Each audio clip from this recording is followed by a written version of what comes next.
Hello and welcome back to another video. So this is my monthly edition of my Senate election prediction map for the 2026 midterm elections. We have some big changes compared to the March map, including a pretty big update. So stay tuned until the end of the video to find out all of the updates for this map.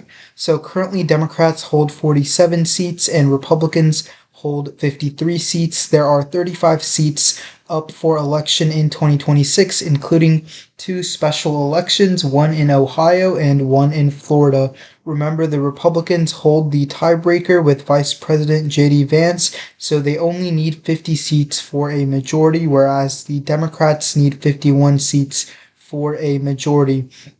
If we take a look at Donald Trump's current approval rating according to 50+1, his approval rating average is a net negative of 21 points, which is pretty terrible. If you compare that to back in November of 2025, it was a net negative of 15 points, and Democrats won big landslides in the Virginia and New Jersey governor elections, and since then his approval rating has gotten 6 points worse. So 2026 as of right now is shaping up to be a pretty significant blue wave year. If we take a look at the prediction markets, Kalshi gives Democrats a 53% chance of winning the Senate, compared to just a 19% chance right after the 2024 election.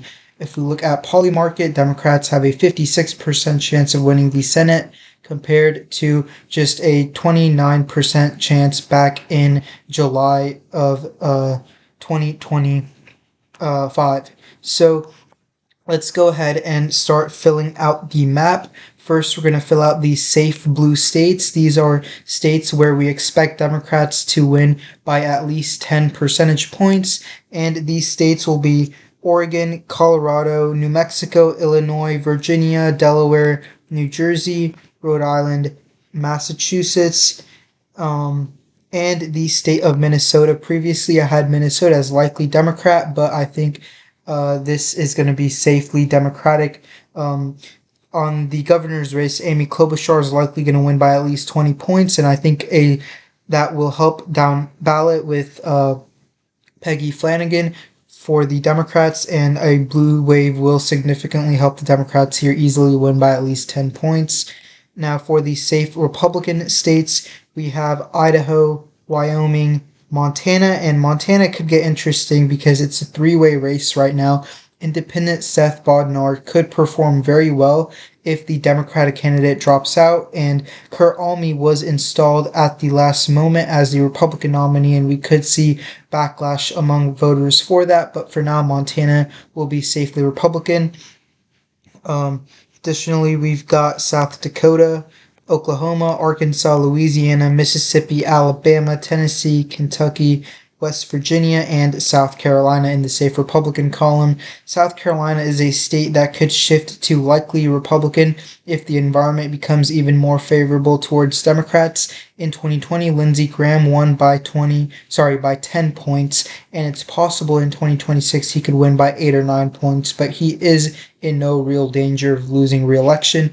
So after having filled out these safe states, we have 44 Democrats and 44 Republicans. Now, going on to the likely Democratic states, these are states where we expect Democrats to win between 5 to 10 points. We have New Hampshire, where Congressman Chris Pappas is the Democratic candidate. A former Massachusetts Senator, Scott Brown, is the Republican nominee. I think this race would shift to safe Democratic. However, if former Senator John Sununu, who is the brother of former popular Republican Governor Chris Sununu, if John Sununu wins the Republican nomination, then this race could be somewhat competitive, but ultimately I think Democrats will hold on to New Hampshire fairly comfortably in a blue wave year in a state that's already blue leaning. I think Georgia is likely Democratic. Jon Ossoff is a solid incumbent with very strong fundraising numbers. None of the Republican candidates are particularly impressive, especially the frontrunner, Congressman Mike Collins. Georgia has been steadily shifting to the left relative to the nation, and this could be the year that the dam finally fully breaks for the Georgia GOP. I think Ossoff will win by at least high single digits. And in North Carolina, we have another likely Democratic state. Former Governor Roy Cooper has gone 6-0 in statewide races in North Carolina. He defeated an incumbent Republican governor in 2016 with Trump on the ballot, and in 2020, Cooper won re-election by several points with Trump on the ballot, winning North Carolina. He is fairly popular, and Michael Whatley, the Republican candidate, is fairly unknown, and he has been consistently struggling in the polls, and he's been massively behind Roy Cooper in the polls. I think the national environment will also help carry Cooper to a fairly strong win in a state that Trump won just by 3 percentage points. This would be the first time the Democrats win a federal race statewide in North Carolina since 2008, and this would be a flip for the Democratic Party. Now, looking at likely Republican states, these are states that we would expect Republicans to win by 5 to 10 points. We have the state of Iowa, where Trump won by 13 points in 2024.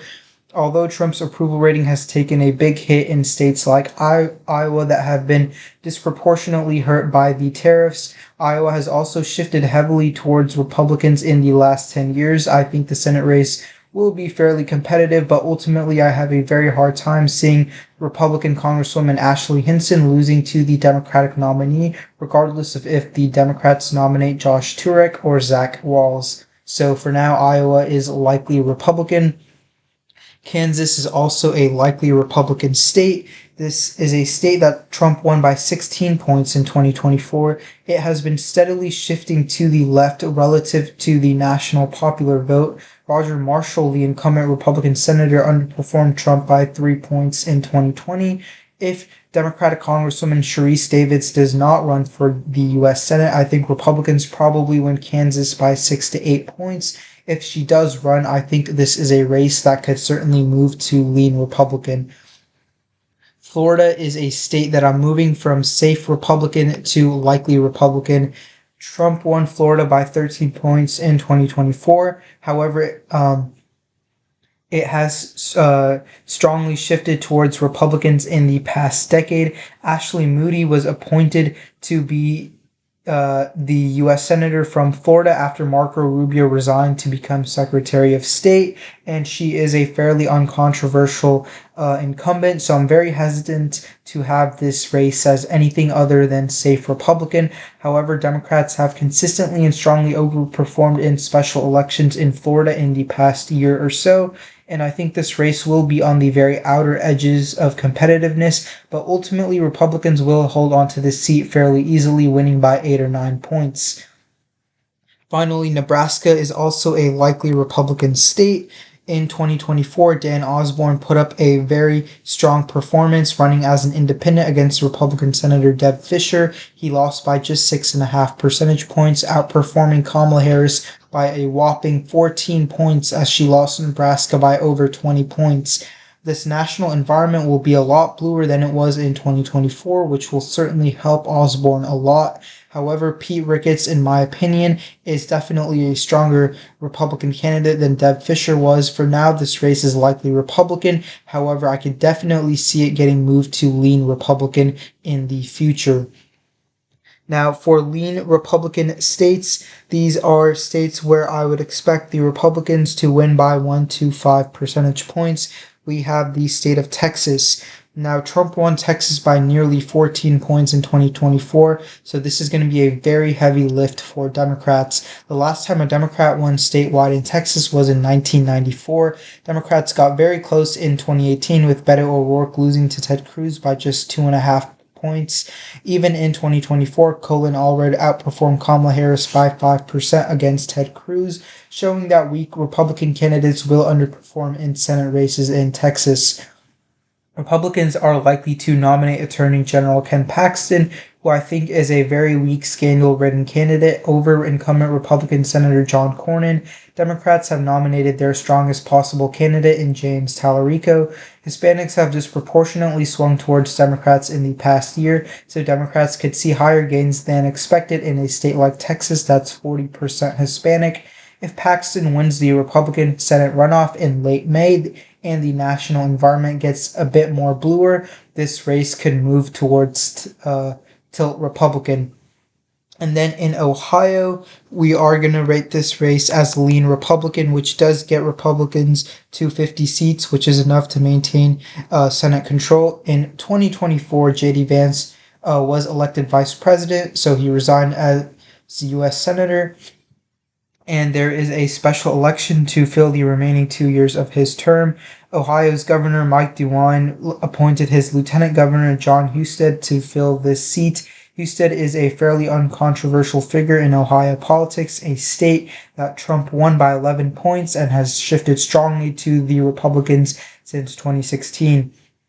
Sherrod Brown, although he lost re-election to the U.S. Senate by 3.5 points in 2024, he still outperformed Kamala Harris by 7.5 points. He is the strongest possible candidate for Democrats in this race, and in a very strong blue wave, I could absolutely see him winning. However, this time around, he won't have the incumbency advantage. For now, this race is lean Republican, but could move to tilt Republican in the future. Now, looking at the lean Democratic states, these are states that I expect Democrats to win by around 1 to 5 percentage points. We have Michigan. In 2024, Trump won Michigan by 1.5 points, but on the same ballot, Michigan elected Democrat Alyssa Slotkin to the U.S. Senate by just 0.3%. The last time a Republican won a U.S. Senate race in Michigan was in 1994. The Republican candidate is former Congressman Mike Rogers, who narrowly lost to Slotkin in 2024. The Democrats have a very competitive three-way primary between State Senator Mallory McMorrow, Congresswoman Haley Stevens, and Abdul El Sayed. I think Stevens is a fairly terrible candidate who could barely squeak out in a win in a blue wave year. I think McMorrow or El Sayed would perform better in a general election. Although polls have shown a very competitive general election in Michigan, I have a hard time seeing it being all that close in November in a strong blue wave environment like this. For now, I will leave it at lean Democratic, but in the future, I could definitely see myself moving Michigan to the likely Democratic column, especially if Democrats nominate the right candidate.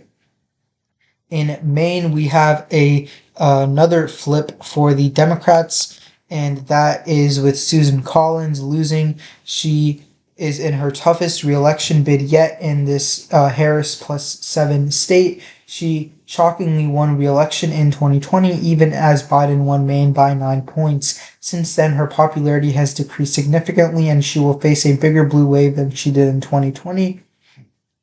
Governor Janet Mills is locked into a primary fight with Graham Plattner on the Democratic side. Polls consistently show Plattner beating Mills, and they also show Plattner easily beating Collins, whereas Mills struggles to beat Collins. For now, this race is lean Democratic, but it could move to likely Democratic in the future.